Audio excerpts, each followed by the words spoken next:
Hello, and welcome to the first ever brand new episode of my new show called Becoming Chiron. I am Ursula Duffy. I'm a professional astrologer and a certified aromatherapist. And I've been on this journey now since probably about 2015 of my own, I guess I usually call it my spiritual reawakening. And I've been on this journey of intuitive development and discovering what being in tune with my intuition really means and using it as a guiding force in my life.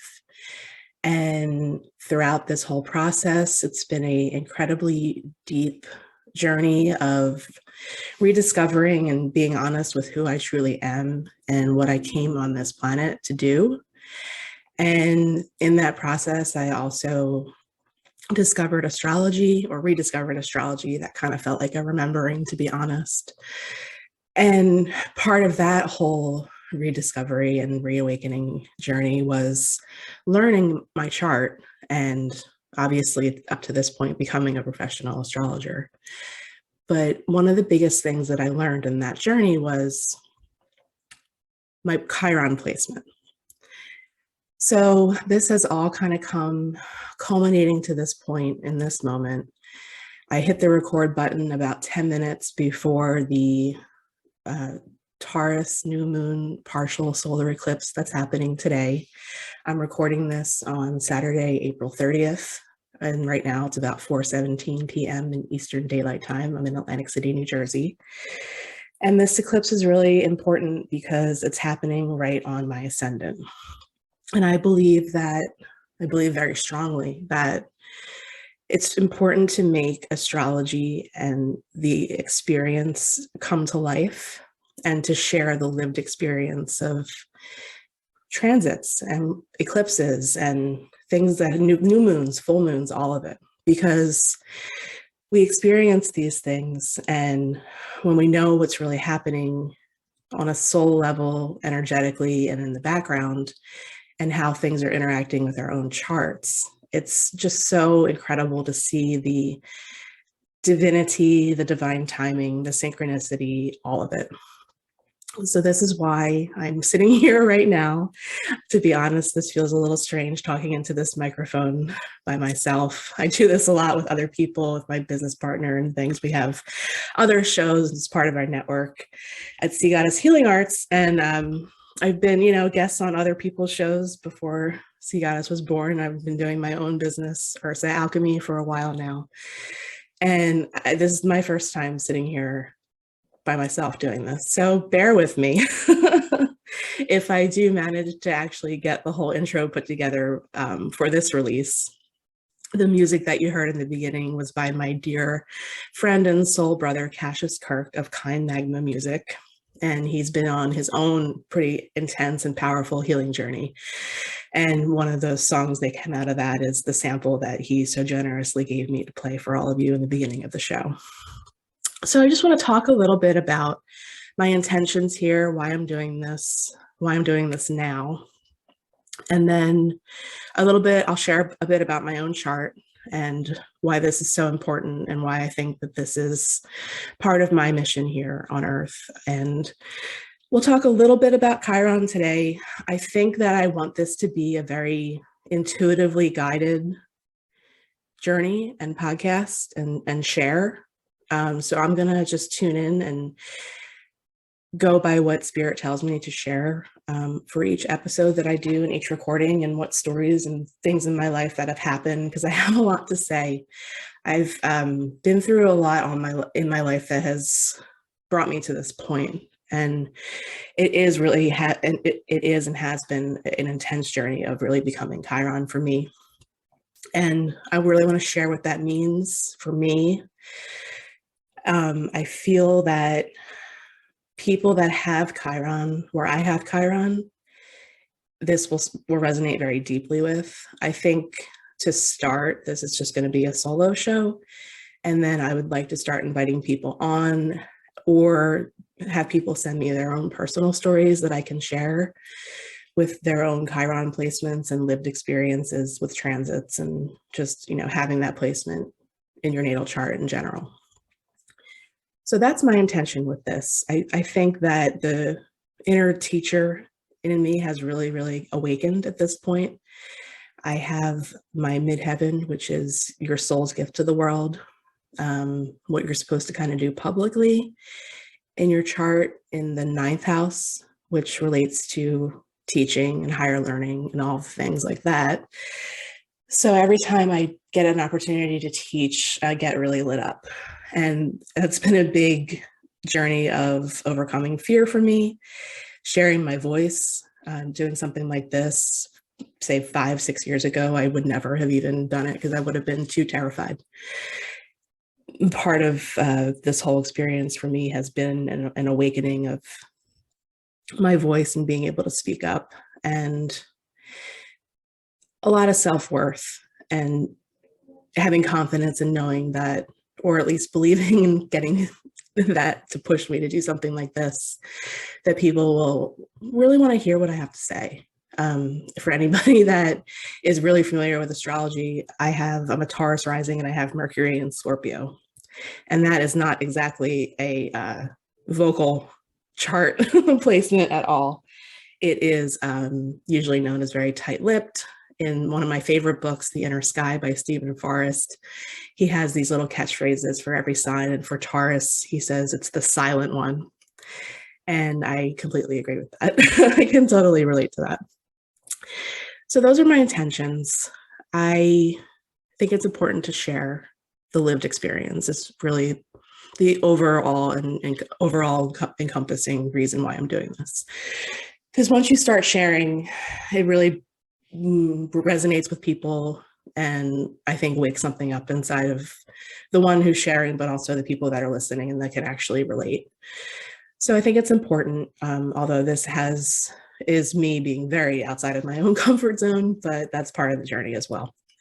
So I've been feeling a bit of stagnation, I guess is the best way I can put it, in my work. If you look on my website, you'll see I have a ton of blog posts. There's a lot of podcast interviews and things like that. I just feel like it's time to change it up a little bit. And the best way to do that, I feel, is to share our own unique experiences. So here I am. That is another reason why I'm doing this. And I just need to shift and change the energy a little bit. And with an eclipse on someone's ascendant, what better way to change things up than to do something completely different and really put oneself out there. I also said a little prayer to my guides and asked, what could I do to change things up? And I had a beautiful week of seeing 1 and 1 1 and 11 11 and 2 2 2, all of the beautiful things that we know usually are signs and messages that you're on the right track, keep going, it's going to be okay. So that was very reassuring, and I very much appreciated that. But then I had a friend send me a very random picture of a bottle of wine called Chiron. And I chuckled and I was like, okay, got it. That's it. That's the thing. So here we are. And then I have this, I love Louise Hay. And we call her our fairy godmother of self-healing and affirmations. And every year I gift myself her I Can Do It calendar. If you're all familiar with that, you know what I'm talking about. And every day it has an affirmation. It's a little desktop size calendar where you can just rip the pages off every day. And I had decided to do this today during the eclipse on my ascendant. And I looked at the calendar message for today, and it says, I trust the process of life to always be here for me. And the picture that's on the calendar for today is a nest with 3 robin's eggs in it. So that says new beginnings to me, and just another validation and confirmation that this is what I'm supposed to be doing. So my chart, as I said, I'm a Taurus rising. You can find, I have a show called Taurus Rising that I do with my business partner, dear friend and soul sister, Mandy.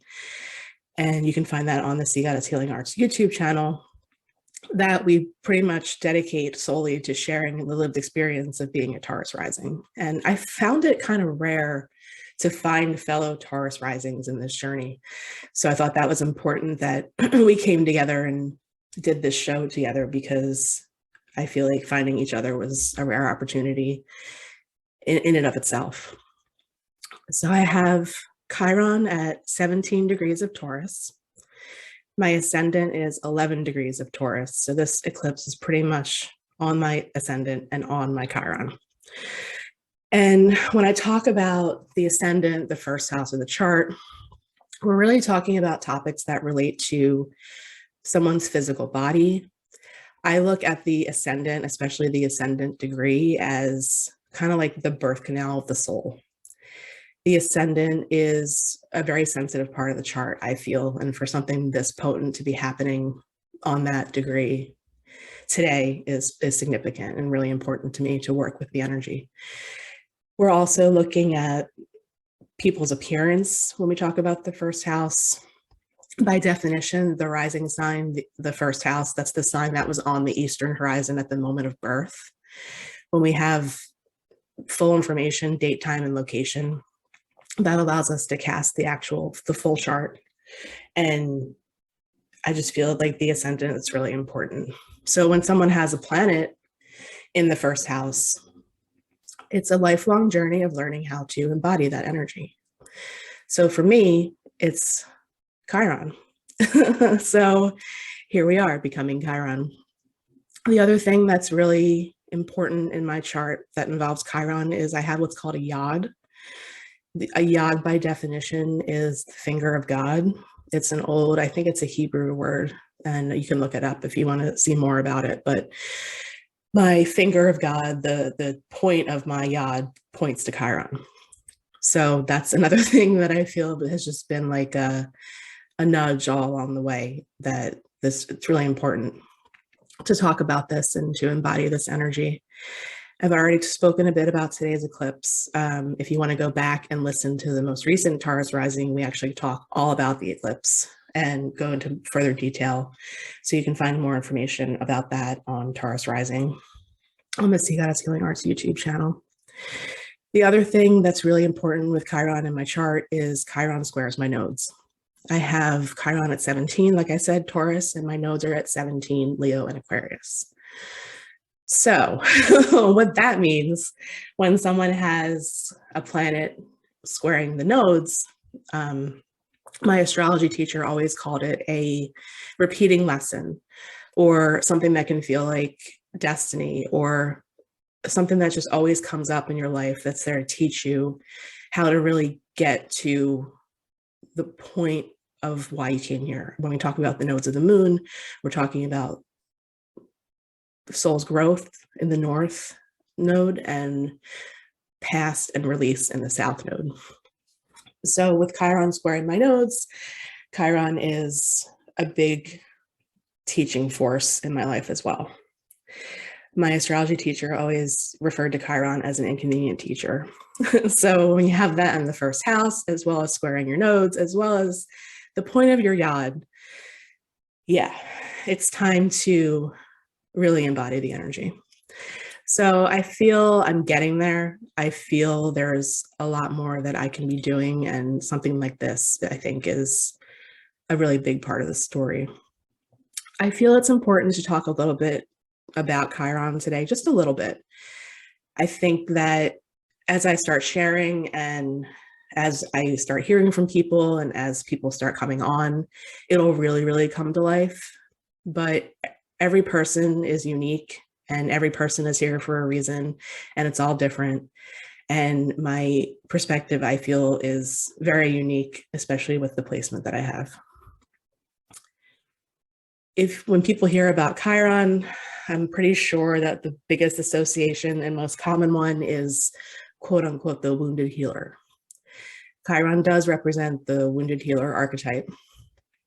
And we can talk a little bit about Chiron's story and why that is. Chiron was a centaur.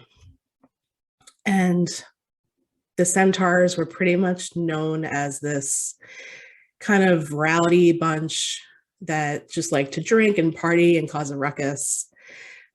Chiron was different. Chiron didn't do that. And Chiron devoted himself to his work and isolated himself and was a master teacher and a master of everything, pretty much. Like you hear the term jack of all trades, master of none. Well, Chiron was a master of all. He was an alchemist. He was an herbalist. He was a musician. He was I guess we could equate the knowledge to what a doctor or a medicine person would be today. He was a teacher. And in isolation is where he, kept himself doing his work, doing his practices, but coming out of that isolation to be involved in a centaur activity is how he got wounded with a poison arrow, and he was not able to heal himself. And he was in so much agony from this wound that he begged for death, and that was granted. And there are other centaurs. There are many, many, many centaur asteroids. Chiron is the one that's pretty much most commonly discussed and talked about. I actually found out in one of the centaur readings that I got one time that my ascendant's actually flanked by Chiron and Chiron's spouse, Chariklo. So I think I want to get into that a little bit too. Eventually, I want to start talking about some of the other centaurs, but my primary focus is Chiron. So the healer and the master that couldn't heal himself. It's a pretty ironic story, unfortunate. And I feel that that archetype is such a lived experience for me. There have been so many things that I'm very excited to share, so many stories of things that have happened to me where the only way was for me to heal myself. And I'm talking just medical problems, injuries, emotional things, experiences, relationships, just all of the things. It's incredibly hard work. It's not easy to go against the grain. It's not easy to take the path less traveled. It's not easy to not want to just pop a pill and make everything go away, to really get to the root of why things are happening. And time again for me, it's been getting to the bottom of the emotional issue, what's being stored, what needs to move. Being a Taurus Rising, movement is not one of my big things. Getting my ass in this chair to record this podcast has been a push, but I'm here and now I have the momentum and I've started it. So I'm doing the damn thing. So I've, had this very, very, very long journey of getting guided to natural medicine, like aromatherapy. Like I said in the beginning, I'm a certified aromatherapist as well. Using herbs to an extent. I would never, ever call myself an herbalist, but I dabble. To my diet, to what I do with my body to keep it strong. That's one of the other things that I feel being a Taurus rising is just pretty common in our physical makeup, is just being very muscular and strong people. So I want to share all of that. I'm not quite sure at this point today what story is going to come first next time that I record. But like I said, I want this to be very intuitively and spiritually guided. And I will put the call out again to my guides and we'll see what comes through for what I want to share for next time. So in the meantime, if you are listening to this, if you've found this, if you are somebody who has a very significant Chiron placement, I would love to hear from you. I think it's really important for us to start sharing these stories. Chiron was first discovered November 1st of 1977. So the knowledge of it and putting Chiron in the chart hasn't been around in practice for very long, but Chiron's been there. Chiron's been talking to us. One of my biggest resources on Chiron, Barbara Hand-Clow, calls Chiron the Rainbow Bridge. The Rainbow Bridge, I'll talk about the book ad nauseum. I'm sure we're going to go through a lot of that material. It's the rainbow bridge between the inner and outer planets.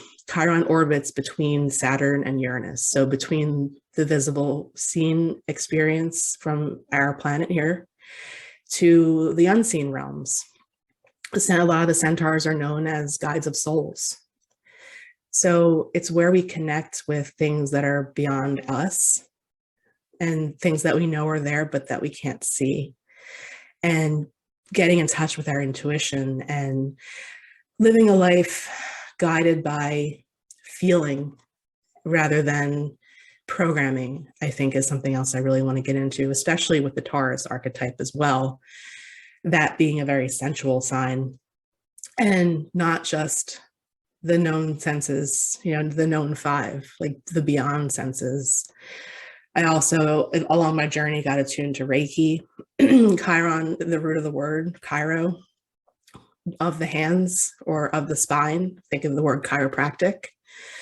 So there's a lot to go into as well as far as our spines and Kundalini and our chakras. And I'll be talking all about that as well.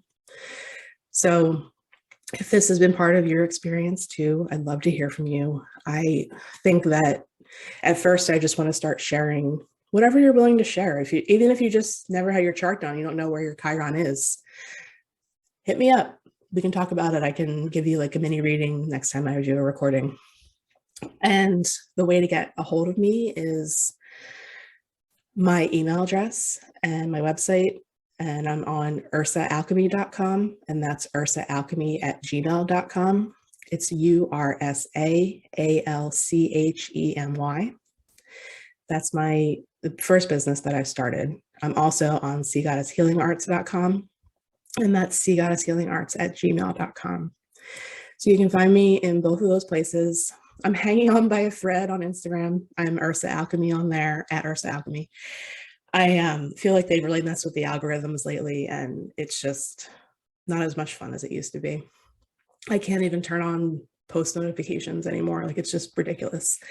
So hopefully in the podcast space, this gets found and it gets heard, and I resonate with you. And I'd love to hear your story and share it if you'll give me permission and allow me to do that. So those are the two ways to get a hold of me. I'm pretty sure at this point I'm going to use Anchor to do this podcast. So we'll see how that goes. I'm sending this off with blessings and all of the luck into that virtual space, and we'll see what happens. And if you found me, thank you for being here. Thank you for listening.